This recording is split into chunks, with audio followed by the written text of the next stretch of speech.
Hello, welcome back again. Today, we're going to be writing an essay on this. The question says, vomiting and diarrhea leads to salt and water loss. Discuss the hormonal mechanisms involved in the restoration of these parameters. Second MB question, main of 2027.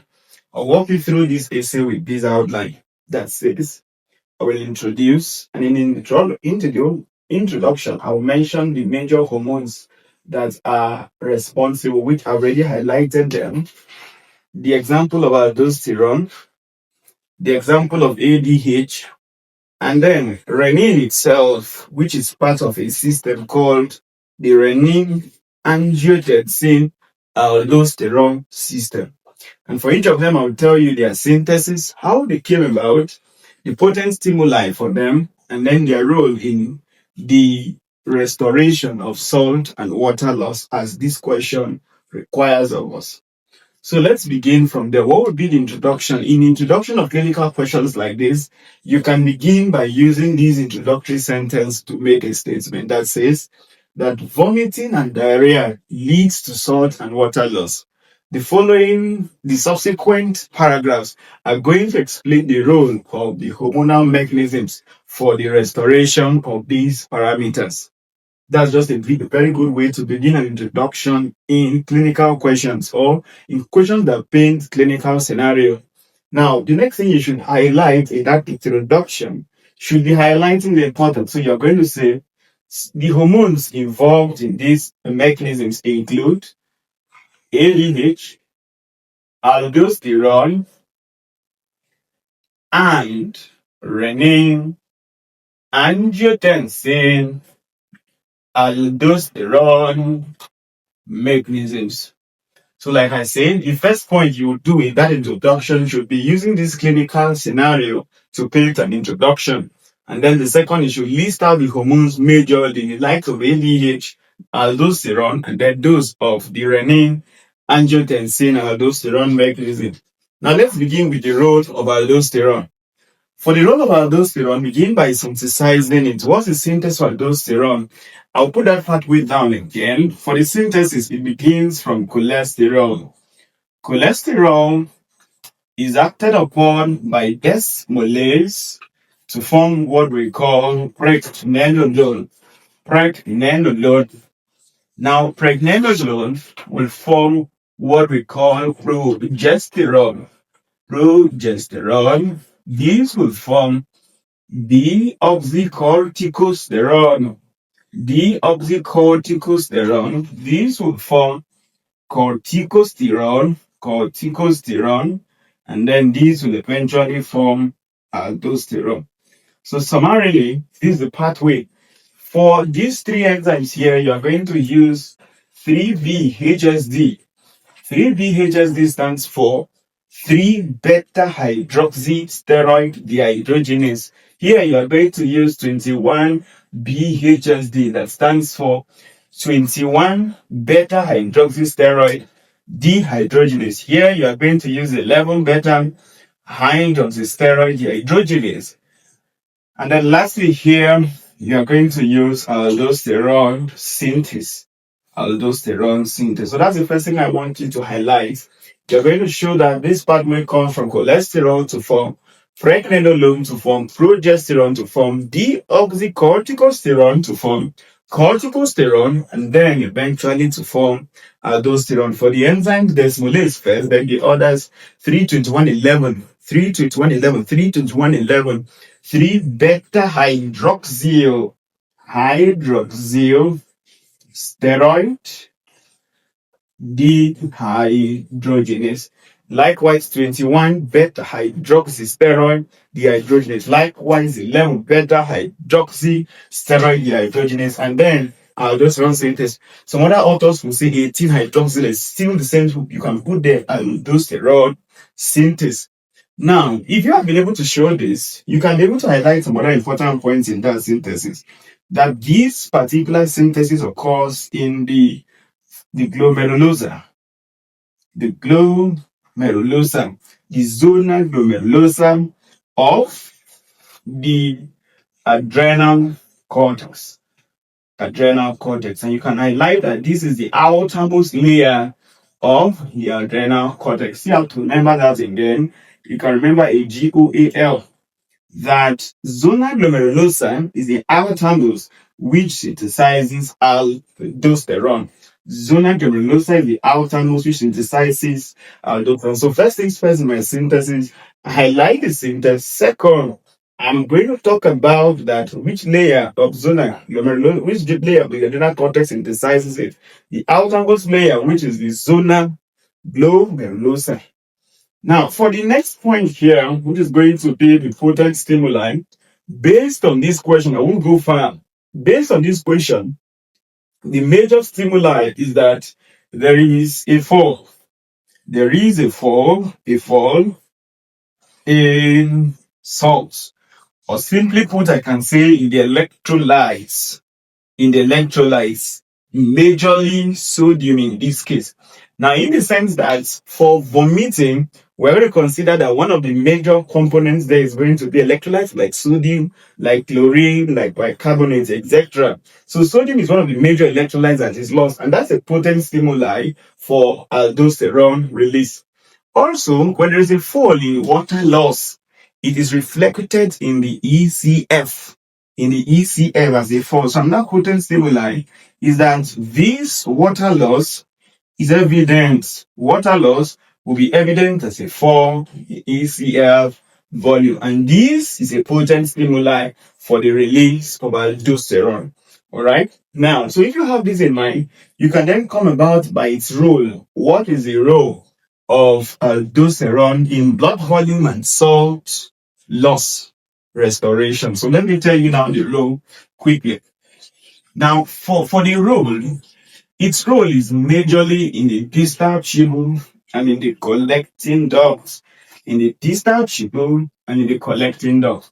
So for the role number one, once aldosterone has been released, it will go to the distal tubule,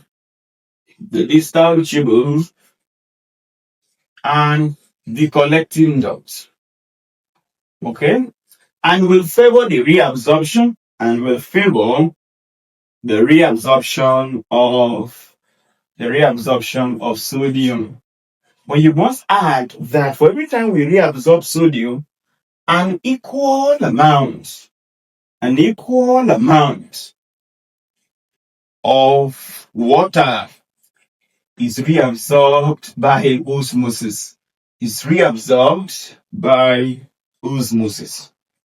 Okay, by this osmotic condition. Then you must also see that, remember I've said that the role of aldosterone, it acts on the distal tubule and collecting duct and will favor for the reabsorption of sodium, and an equivalent amount of water is also reabsorbed by an osmotic condition. Also add that conversely, that means on the other hand, while we are reabsorbing sodium, we are also going to, conversely, there is the excretion of potassium. This is worth noting. It is very important you know that for aldosterone's function, it is not for other electrolytes, but specifically for sodium, and with an equivalent but equal amount of water that follows suit, making the levels of sodium fairly normal again at the end of the day. So this is one of the ways you must remember that for the function of aldosterone, the synthesis we said it is a synthesized from cholesterol. Cholesterol to give you preg to give you progesterone to give you deoxycorticosterone to give you corticosterone, and then to give you aldosterone. For enzymes, desmolase was the first. The second, third food was it was first 3, and then 21, then 11. And then the last one was aldosterone synthesis. For potent stimuli, I've said the things like a fall in water. Water loss will be presented or reflected as a fall in ECF. ECF volume will fall, and I've said that loss in vomit and even in diarrhea, electrolytes are also lost, that and salts. And one of the major ones we consider here is the one of sodium. So this is the essay that you're going to put down there for that of aldosterone. Now let's come to ADH. Now for ADH here, I'm going to be talking about how it was synthesized too. You can begin by saying that ADH is also called vasopressin. ADH also called vasopressin. What about the synthesis? ADH is synthesized when we have some stimulus that are sent to biosmolar receptors to the hypothalamus. To the hypothalamus, specifically, the supraoptic nucleus that contributes to 80% of it, and then the paraventricular nucleus that contributes to 20% of it. SON for supraoptic nuclei, PVN for paraventricular nuclei. So remember that for the function of these, information is sent to the hypothalamus, specifically which nucleus? Supraoptic nucleus and paraventricular nucleus. It is these two that produces what we call ADH, otherwise called vasopressin. And then you should add that this is then stored. It is stored in the posterior pituitary, and then will be released whenever the stimulus comes again. So that is the first point to note about the synthesis of ADH. Stimulus will reach the hypothalamus, stimulating supraoptic nucleus. Supraoptic nucleus. How many percent of it? 80%. And paraventricular nucleus. How many percent? 20%.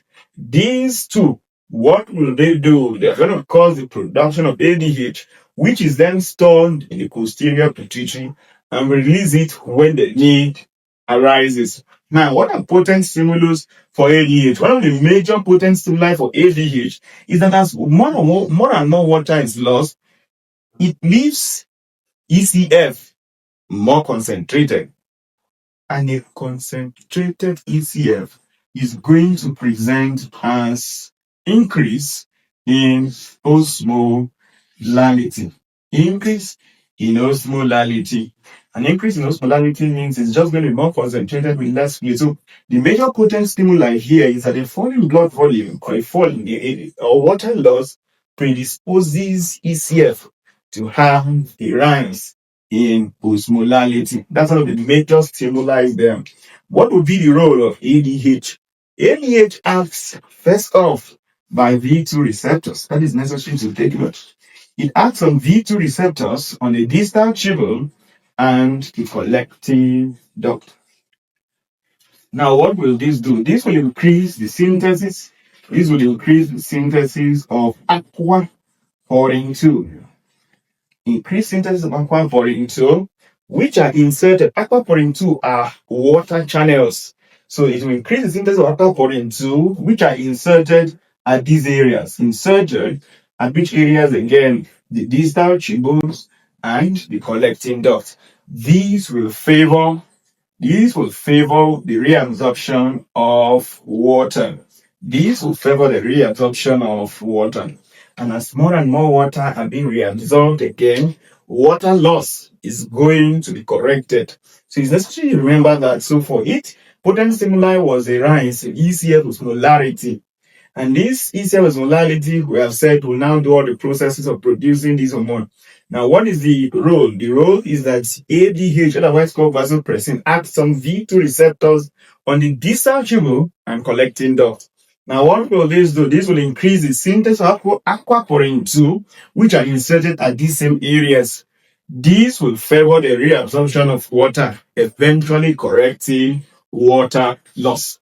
Now, for the last one here, which is the role of the renin-angiotensin-aldosterone system. Now, for the role of renin-angiotensin-aldosterone system, it is necessary I remind you again of what really happens here. Now, for the synthesis of renin-angiotensin system, both of them here, I'll put them together. That means the potent stimuli and the synthesis. Now, what were the stimuli? The stimuli is that there is a fall in salts. And the major salts I'm going to consider here in this case is sodium. Now, this fall in salt and also an equivalent fall in water. What will this do? First off, it will reduce the GFR. Because when there's a fall in water, blood volume has fallen, and that will reduce the amount of blood that reaches the kidney, and that will also reduce the amount that is filtered every minute. So there's a fall in GFR. Now it means that this little volume that is there, what will happen eventually is that there will be stimulation as fluid, as the filtrate passes through the different parts of the nephron. It will stimulate macula densa. Now, stimulated macula densa will eventually stimulate the juxtaglomerular cells, and these will eventually cause the release of renin.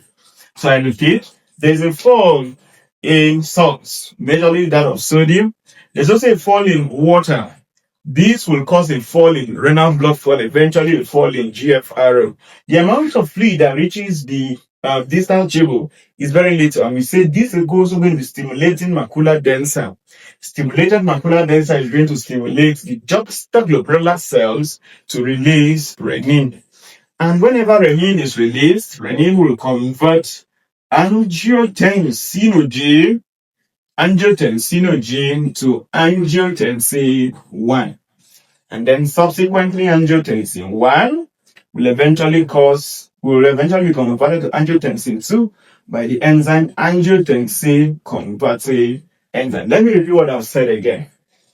For renin-angiotensin aldosterone system, a fall in the salts and also a fall in water leads to a fall in blood volume. This will cause a fall in renal blood flow. This will cause a fall in GFR. This whole process will eventually lead to stimulation of macula densa, which are osmoreceptors at the distal tubule. Stimulating macula densa will stimulate the juxtaglomerular cells. These will eventually lead to the release of renin. Releasing renin will eventually favor the conversion of angiotensinogen to angiotensin 1, while angiotensin 1 will further be converted to angiotensin 2 using angiotensin converting enzyme. Now, also simultaneously, there's also the release of aldosterone. While this all is working also, there's a release of aldosterone. So the name gives it again, renin, angiotensin 2, aldosterone system. Now you can talk about the eventual role. What will be the role? You can see that what you can say, number one, is that the functions of aldosterone has already been discussed already. So you will not need to talk about aldosterone again anymore. So you will say aldosterone's function, aldosterone's role has been discussed already. So you have discussed that already. So no need repeating the same things again. But if you wish, you can still say aldosterone will favor the reabsorption of sodium at the distal tubule and collecting duct with an equivalent amount of water that follows it by that osmotic condition. These will eventually restore salt and water loss. Now, for the second one, you will talk about the function of angiotensin 2. What does angiotensin 2 do? It causes vasoconstriction. And when there is vasoconstriction, what will this thing do also? It will favor venous return. And favoring venous return will eventually lead to an increase in cardiac output and eventually an increase in arterial blood pressure. Now, why am I putting something quite out of the mark of what we are saying? It is necessary to remember that whenever there is a fall in water, that would have led to a fall in blood volume, that has caused a fall in venous return, that has caused a fall in cardiac output, that has caused a fall in arterial blood pressure. So while we're also correcting salt and water indirectly, we're also restoring blood pressure back to normal. So it's necessary to take note of these points for your exams.